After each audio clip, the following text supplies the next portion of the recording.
Il me semble qu'il y a deux raisons qui s'imposent.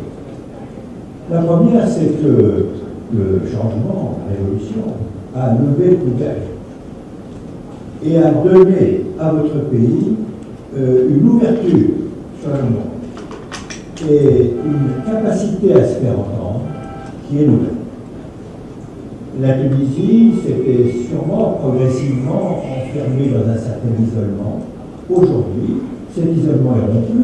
Bon, je vois bien ce que lorsque les barrières se rompent, il arrive que le bouillonnement soit intense, parfois trop.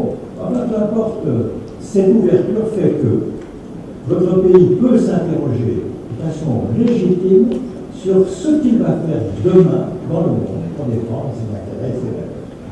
Or, c'est la deuxième raison. Le monde est en plein bouleversement. Vous, certainement, vous pensez, comme la plupart des Tunisiennes et des Tunisiens, que la révolution qui est la vôtre est un événement unique. Elle l'est.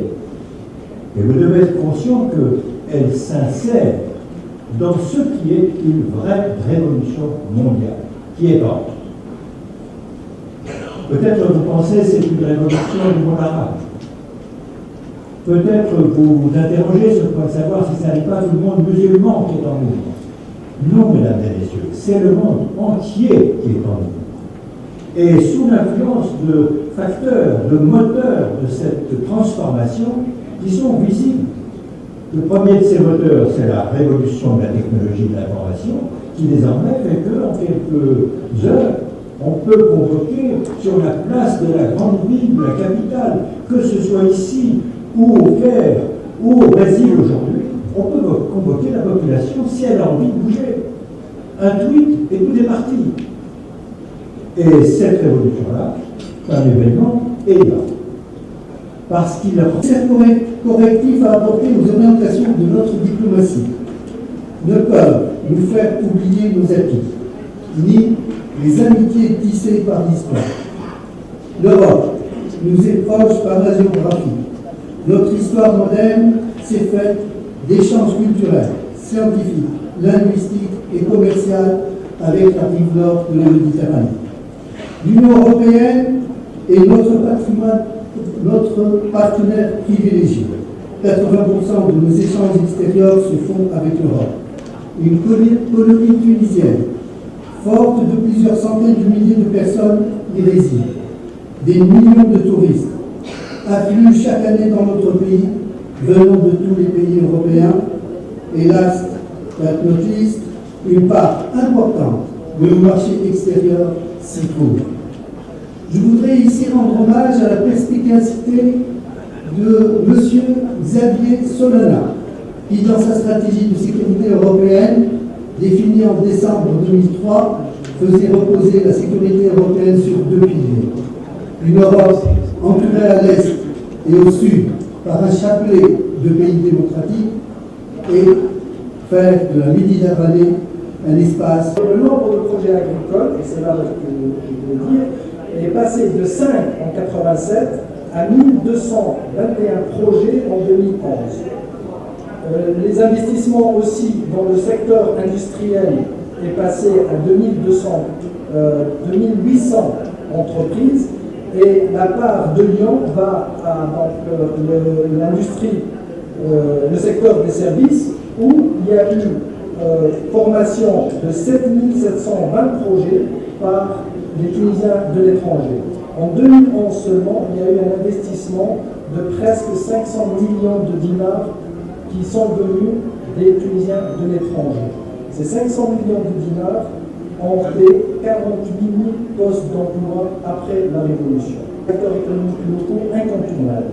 Ils sont aussi les ambassadeurs et promoteurs de la Tunisie dans leur pays d'accueil. Dès lors, l'État est en devoir de faciliter communication, fluidifier les informations sur notre potentiel économique. Cela dans le but de convertir plus de Tunisiens à l'investissement dans les régions qui ont un fort potentiel, mais qui sont toujours en attente d'une relance. Ce que nos expatriés attendent de l'État et de notre diplomatie, c'est d'améliorer les rapports avec eux.